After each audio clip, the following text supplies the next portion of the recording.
ஈரானோட அந்த தீவு இருக்கு இல்லையா? கார்க் தீவு. அந்த தீவோட ஓரத்துல வந்து பாத்தீங்கன்னா, ஒரு பெரிய கப்பல் வந்து பாத்தீங்கன்னா, அப்படியே ஆயில வந்து அப்படி சிந்தி விட்டுட்டே இருக்கு. காரணம் என்னன்னா, ஈரான் வந்து அந்த கப்பல் அடிச்சுட்டாங்க. சைனா வந்து பாத்தீங்கன்னா, கொஞ்சம் வருத்தமா இருக்குங்க அப்படிங்கிறது போல ஈரான பார்த்து சொல்லியிருக்காங்க. கொஞ்சம் வருத்தமா இருக்குங்க. எதுக்காக சிரிச்சுட்டே அந்த வருத்தத்தை சொல்லியிருப்பாங்க சீனா அப்படின்ற கேள்விகள். பட் இருந்தாலும் பல அனலிஸ்டுகள் பலர் பேசிட்டு இருக்கக்கூடிய செய்திகளை ஃபர்ஸ்ட் நான் சொல்றேன். இதுக்கு பின்னாடி இருக்கக்கூடிய காரணங்கள்.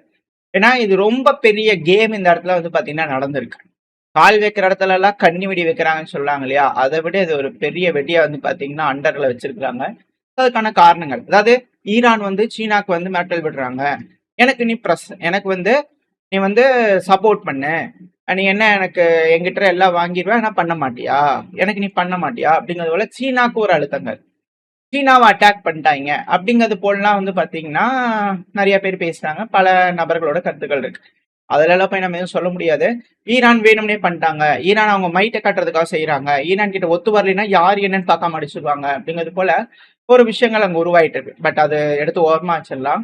ஆனா இந்த அட்டாக் என்னைக்கு நடந்துச்சு அப்படிங்கறத நம்ம பார்க்கணும். ஏன்னா பல அனலிஸ்டுகள் இந்த போரா இருக்கட்டும், இந்த போர் கலைகளை வந்து பாத்தீங்கன்னா என்ன மாதிரி ஸ்ட்ராட்டஜைஸ் பண்றாங்க அப்படிங்கறது பேசுவாங்க இல்லையா? சோ அவங்க பேசக்கூடிய விஷயங்கள்.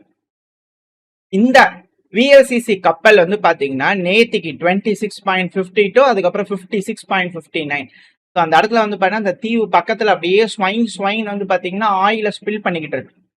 எதுக்காக செய்யணும் அப்படிங்கிற ஒரு கேள்விகள். இது நார்மலா பார்த்தாலே குழந்தைக்கு கூட தெரியும். பட் இருந்தாலும் ஈரானை வந்து பாத்தீங்கன்னா ஒரு மாதிரி காட்டுறதுக்காக, ஈரானை இப்படி காட்டுறதுக்காக அந்த மாதிரி வேலைகள்லாம் நடந்துகிட்டு இருக்கு. அதை எடுத்து ஓரமா வச்சுட்டு ரியலா என்ன நடந்திருக்கலாம் அப்படிங்கிற சில அனலிஸ்டுகள் இருப்பாங்க இல்லையா? ஸோ அத என்ன நடந்திருக்கு அப்படின்னா, அமெரிக்கா ஒரு சேஃபான காரிடோரை உருவாக்குறோம், நாங்க ப்ராஜெக்ட் ஃப்ரீடமை உருவாக்குறோம் அப்படிங்கிறது போல சொன்னது May 4. Project freedom. May 4 Iran China கப்பலை அடிக்கிறாங்க. ஏன் அந்த டேங்கர் அங்க நிக்கணும்? எதற்காக நின்னுச்சு அப்படின்ற கேள்விகள் இருக்கு. ஸ்ட்ரைட் ஆஃப் ஹார்மோஸ் அந்த சைட்ல நிக்குது, வெளியே போகுனது. பட் ஆனா பெர்ஷியன் கல்ஃப்ல இருக்கு.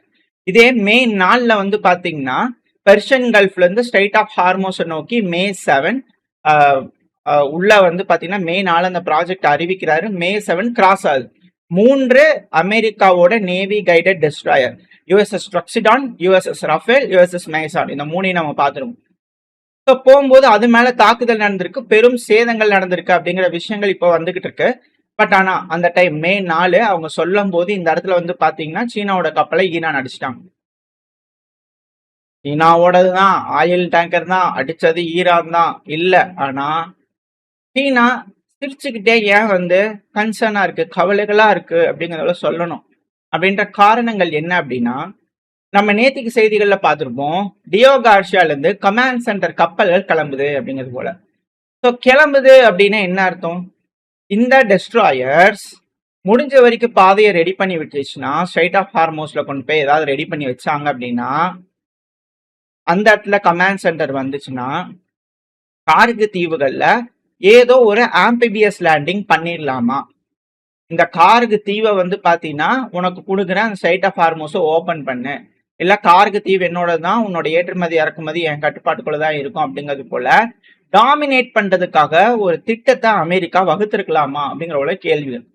இதை சீனா ஸ்பெல் பண்ணதுனாலதான் அவங்களோட டேங்கரை வம்படையா கொண்டு போய், அதாவது ஈரானுக்கு நடுவுல சீனாவோட டேங்கர், சீனாவை தாண்டி அந்த சைட் குவைத் பக்கத்துல அமெரிக்காவோட வீரர்கள் வம்படையா கொண்டு போய் டேங்கர் அங்க நிப்பாட்டிக்கிறாங்களா அப்படின்ற கேள்விகள்.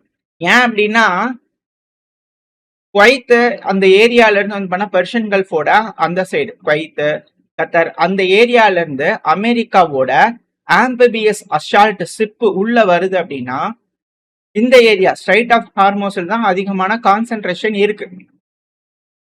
இந்த இடத்துல டெஸ்ட்ராயர்ஸ் போகும்போது ஈரானோட கான்சென்ட்ரேஷன்லாம் இந்த அமெரிக்காவோட கப்பலை நோக்கி இருக்கணும். மே 7 கிராஸ் பண்றாங்க, அடி வாங்குறாங்க.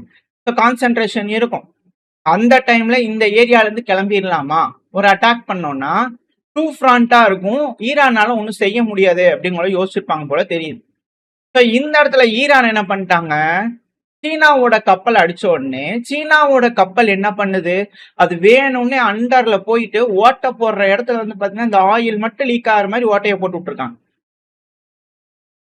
ஸோ அதனால என்ன பண்ணுதுன்னா ஆயில் லீக் ஆகுது. அது என்ன பண்ணணும், பக்கத்துல இருக்கிற போர்ட்டுக்கு போகணும், இல்ல ஏதோ ஒரு இடத்துல நிக்கணும். அது வம்படியா இந்த கார்கு, அதாவது இந்த கார்கு தீவு குவைத்து கத்தர்ல இருந்து வரக்கூடாதுன்றதுக்காக லேயர் லேயரா முன்பின் ஜிக்ஜாக்கா வந்து பாத்தீங்கன்னா போயிட்டு போயிட்டு வராங்க. அப்ப என்ன நடக்குதுன்னா அந்த ஏரியா ஃபுல்லாவே ஆயில் வந்து ஸ்பில் ஆயிருக்கு. எங்க கார்கு தீவுல முழுசும் ஒரு சைட்ல ஃபுல்லா ஆயிலா இருக்கு. இப்ப அதை யாராவது கிளீன் பண்ணணும். ஈரான் பண்ணுவாங்களா? ஈரானோட பக்கத்துல இருக்கு, யாராவது போய் பண்ண முடியுமா அப்படிங்கிற கேள்விகள் இருக்கு. ஏன்பா?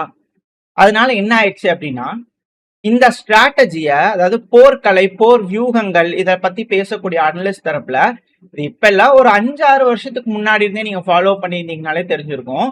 தைவான் இதே ஸ்ட்ராட்டஜிய சீனாவுக்கு எதிராக செஞ்சு வச்சிருக்காங்க அப்படிங்கிற கூடிய விஷயங்களும் இருக்கு. ஒருவேளை சீனா சின்ன தீவு தானே அப்படிங்கிறது போல ஆம்பிபிஎஸ் லேண்டிங் பண்ணலாம் அப்படிங்கிற முயற்சி பண்ணி போறாங்க அப்படின்னா தைவான் அவங்க கிட்ட இருக்கக்கூடிய ஆயில வந்து தைவான் ஸ்டேட்ல ரிலீஸ் பண்ணிடுவாங்க. ஸோ அப்படி ரிலீஸ் ஆயிட்டாங்கன்னா அந்த இனம் ஃபுல்லா ஆயிலா இருக்கும் தைவான் ஸ்டேட்ல.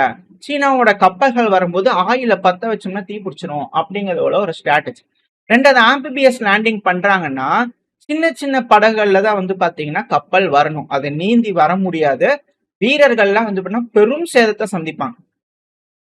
இதுக்கெல்லாம் வந்து பண்ண 25,000-35,000 வீரர்களை இழப்புக்கு அப்புறம் இருக்கக்கூடிய வீரர்கள் தான் வந்து பாத்தீங்கன்னா கரையில போய் சேர முடியும். அந்த அளவுக்கான இழப்புகள் இந்த இடத்துல ஏற்பட்டுரும். ஸோ ஏன் சீனாவோட அந்த கவலை, சிரிப்புக்கு பின்னாடி இருக்கக்கூடிய அந்த கவலை தெரிவிச்சிருக்காங்க அப்படிங்கிறது உங்களுக்கு தெரிஞ்சிருக்குன்னு நினைக்கிறேன். எனக்கு வச்சு அடி வேட்டு ஆயில்ல, உனக்கு வைக்கிறேன்டிங்க கார்கு தீவுக்கு பக்கத்துல ஆயில்ல வேட்டு அப்படிங்கிறது போல சீனாவும் ஈரானும் இணைஞ்சிங்க செயல்பட்டாங்களா டிஃபென்ஸுக்காக, கார்கு தீவுகளோட டிஃபென்ஸுக்காக இப்படி செஞ்சுட்டாங்களா அப்படின்ற கேள்விகள். ஏன்னா அமெரிக்காவை நம்ப முடியாது. சர்ப்ரைஸ் அப்படிங்கிறது போல திடீர்னு ஒண்ணு செஞ்சிருவேன் அப்படிங்கிற செஞ்சுட்டாங்கன்னா என்ன பண்றது? இப்ப இதனால காண்டாயித்தான் அதுக்கப்புறம் அங்க மாறி மாறி அட்டாக் நடக்குதா அப்படிங்கிற கேள்விகள்லாம் இருக்கு. ஏதோ ஒரு சம்பவம் நடக்க இருந்திருக்கு. எப்படியோ ஈரான் சைனா இந்த இடத்துல வந்து பாத்தீங்கன்னா கார்கு தீவுகளை ப்ரொடெக்ட் பண்ணியிருக்காங்க. இப்ப இந்த ஆயிலை தாண்டி எப்படி வருவாங்க அப்படிங்கிறது இங்க ஒரு கேள்வியா இருக்கு. ஏன்னா இந்த தீவு இந்த ஆயில் இருக்கிறதுலாம் ஓரளவுக்கு ரெடியா இருந்துச்சுங்க, திருப்பி ஒரு கப்பலை கொண்டு வந்து இங்க ரெடி பண்ணி வச்சிருப்பாங்க. ஒரு ஆப்ரேஷன் பண்றாங்கன்னா ஒரு ஓட்டையை போட்டாங்கன்னா இந்த இடத்துல ஜுவைங் முன்னாடி பின்னாடி போயிட்டு இருந்தாங்கன்னா ஃபுல்லா ஆயில் லேயரா போட்டு விட்டுருவாங்க இல்லையா? ரொம்ப ஈஸியான டிஃபென்ஸா இருக்கு அப்படிங்கிறது போல இருக்கு. தேங்க்யூ அமெரிக்கா, உங்களோட வியூகத்தை நாங்க உங்களுக்கே திருப்பி போட்டோம் அப்படிங்கிறது போல சீனா தரப்பு வந்து இருப்பாங்களா இருக்கும். ஸோ அவங்க சிரிப்புக்கான பரிசு தரணுமா இல்லையா? என்ன பார்த்தா சிரிக்கிற அப்படிங்கிற இருக்குமா இருக்காதா? ஸோ அதனால அமெரிக்கா வந்து பாத்தீங்கன்னா சீனாவோட கம்பெனிகள், அதுவும் பிரைவேட் கம்பெனிகளுக்கு சாங்ஷன் உங்களுக்கு சாங்ஷன் அப்படிங்கிறதோட போட்டிருக்காங்க. ஏன் அப்படின்னா சேட்டலைட் இமேஜஸை நீங்க ஐஆர்ஜிசிக்கு தரீங்க. அப்போ நீங்க வந்து ரஷ்யாவுக்கு எதிராக உக்ரைனுக்கு தரது நியாயங்களா அப்படிங்கிற கேள்விகள் வருது. பட் இருந்தாலும் பரவாயில்ல. அப்ப நீங்க வந்து தைவானுக்கு ஆதரவா கொடுக்கறது நியாயங்களா அப்படிங்கிற கேள்வி வருது. பட் அதெல்லாம் அவங்க செய்யறது நியாயம். ஏன்னா அவங்க தேவதூதர்களோட பிள்ளைகள், அதனால அது தப்பில்லை. ட்ரம்ப் அவர்களோட அரசாங்கம் எது செஞ்சாலும் சரி கண்ணை மூடிக்கொண்டு ஒப்புக்கொள்ள வேண்டும். இதே மற்றவர்கள் எது செஞ்சாலும் அது தவறே. அதை கண்ணை மூடிக்கொண்டு கண்டிக்க வேண்டிய கடமை எல்லாம் இருப்பதால் அப்பதான் சோறு கிடைக்கும் என்ற காரணத்தினால் நம்மளும் கண்டனங்களை தெரிவித்து விடுவோம். ஸோ சீனா வந்து பாத்தீங்கன்னா இப்ப அந்த மிர்சா விஷன், எர்த் ஐ இந்த மாதிரி கம்பெனிஸ்க்குலாம் வந்து பாத்தீங்கன்னா சாங்ஷன் போட்டுக்க எனக்கு என்ன வந்துச்சு அப்படிங்கிறவங்களும் அவங்க தரப்புல இருப்பாங்களா இல்லை என்ன ஆக போகுது அப்படிங்கிறது பார்க்கலாம். ஸோ இந்த இடத்துல வந்து பாத்தீங்கன்னா 2 கம்பெனி மேல போட்டாச்சு, சாங்ஷன் போட்டாச்சு. இதனால ட்ரம்ப் அவர்களுக்கும் சீனாவுக்கு போவார் இல்லையா, ட்ரம்ப் அவர்கள் சீனாவுக்கு போவார் இல்லையா, ஸோ அந்த பேச்சுவார்த்தைகளை ஏதோ பிரச்சனைகள் வருமா அப்படின்ற கேள்வி. ஆனா இன்னொரு சைடு ஈரான் வந்து பாத்தீங்கன்னா தொடர்ந்து குர்திஸ்தானை தாக்கிட்டு இருக்காங்க. ஏன்னா இதுக்கு முன்னாடி இந்த 40 நாளைக்கு முன்னாடி போர் ஆரம்பிக்கிறதுக்கு முன்னாடி இது நடந்துச்சு. ஈரான் தொடர்ந்து குர்தின மக்கள் அந்த வாழ்ந்துட்டு இருக்காங்களே அது பக்கத்துல தொடர்ந்து ட்ரோன்கள் மிசைல்களை விட்டு அடிச்சுட்டே இருந்தாங்க. அதுக்கப்புறம் ஸ்டார்ட் ஆச்சு. ஈரான் ஏதோ யோசிச்சிருக்காங்க, ஏதோ தெரிஞ்சுக்கிட்டு இருக்காங்க. அதே போல ஒரு இன்சிடென்ட் திரும்பவும் நடந்துகிட்டு இருக்கிறது தான் இங்க அமெரிக்கா திரும்ப ஏதோ ஒரு ஆபரேஷனை பண்ண தயாராயிட்டு இருக்காங்களா அப்படின்னு கேள்வி. ஸோ இந்த இடத்துல வந்து பாத்தீங்கன்னா அப்போசிஷன் குரூப் இருப்பாங்களே, அதாவது ஈராக்கோட வடக்கு பகுதியில் இருக்கக்கூடிய பகுதிகள் குர்திஸ்தான். ஸோ அங்க இருக்கக்கூடிய மிக முக்கியமான பகுதியில், ஏன்னா அமெரிக்க ஆதரவு பெற்ற படைகள் இருக்கு. ஸோ அதனால அங்க வந்து பண்ண தாக்குதல் பண்ணிக்கிட்டு இருக்காங்க. ஸோ இதுக்கப்புறம் என்ன மாதிரி இந்த மிடில் ஈஸ்ட்ல இருக்கக்கூடிய விஷயங்கள்லாம் நடக்குதுன்னு பார்க்கலாம். ஆனா இப்ப பொலிட்டிக்கல் சர்க்கிள்ல ட்ரம்ப் அவர்களுக்கு மேலும் அதிருப்திகள் நடந்துகிட்டு இருக்கு. அதுவும் முன்னாள் காங்கிரஸ் உறுப்பினர்களா இருக்கிறவங்களா இருக்கட்டும், இப்போ வந்து பாத்தீங்கன்னா அங்க தொகுதி பாகப்பிரிவினை எல்லாம் இருக்கு இல்லையா, ஸோ அது போல விஷயங்கள் அங்க நடந்துகிட்டு இருக்கு. இப்ப ஏன்னா மிட்டம் எலெக்ஷன் வர இருக்கு இல்லையா, ஸோ இது போல பல்வேறு விஷயங்கள் அமெரிக்காவும் ரெடி ஆகிட்டு இருக்காங்க. இப்ப இப்படி இருக்கக்கூடிய சூழ்நிலையில அவங்க கேட்கக்கூடிய ஒரு கேள்வி என்னன்னா, பொலிட்டிக்கல் சர்க்கிள் மிக முக்கியமான சர்க்கிள், யாரை கேட்டாலும் யாருக்குமே ஒன்றும் தெரிய மாட்டேது. ஏன்பா F-15 ஆளுங்களை மீட் எடுத்தேங்கிறீங்களே, அந்த குர்குரு யாரு இருக்காங்களா, என்னென்ன பண்ணி காப்பாத்துனீங்க, எங்க இருக்காங்க அவங்க, யார் அவங்க அப்படிங்கிற கேள்விகள் கேட்கறாங்க. இப்ப வரைக்கும் யாருக்குமே பதில் தெரியலையா. அது ஒரு பிரச்சனை. அப்படின்னா ஒபெக் அடுத்த ஒரு பிரச்சனை. ஒபெக் பிளஸ்ல இருந்து நாடுகள் வருது வரல அப்படிங்கறதெல்லாம் மேட்டர் இல்ல. ஏன் அப்படின்னா இந்த நாடுகளோட ப்ரொடக்ஷனே கொலாப்ஸ் ஆயிடுச்சு. 3.5 வருஷங்கள்ல இருக்கக்கூடிய அளவில் இருக்கக்கூடிய அந்த 29.6 மில்லியன் பேரல் அப்படிங்கிறது 36 வருஷம் அளவிலான லோயஸ்ட் சந்திச்சிருக்கு. 20.6 மில்லியன் பேரல் தான் செய்யறாங்க 2 மாசத்துல. இந்த போர் அப்படிங்கிறது ஆயில் ஷாக்கை ஏற்படுத்தி இருக்கு. இன்வென்ட்ரிஸ் தான் வந்து பாத்தீங்கன்னா பிரைமரி மார்க்கெட்டா மாறி இருக்கு. அதாவது இருப்பு, ஏதாவது ஒரு பிரச்சனைனா தேவைப்படக்கூடிய காலங்களில் யூஸ் பண்ண முடியா. ஸோ அந்த இருப்பு ரொம்ப வேகமா வந்து பாத்தீங்கன்னா முடிஞ்சுக்கிட்டு இருக்கு.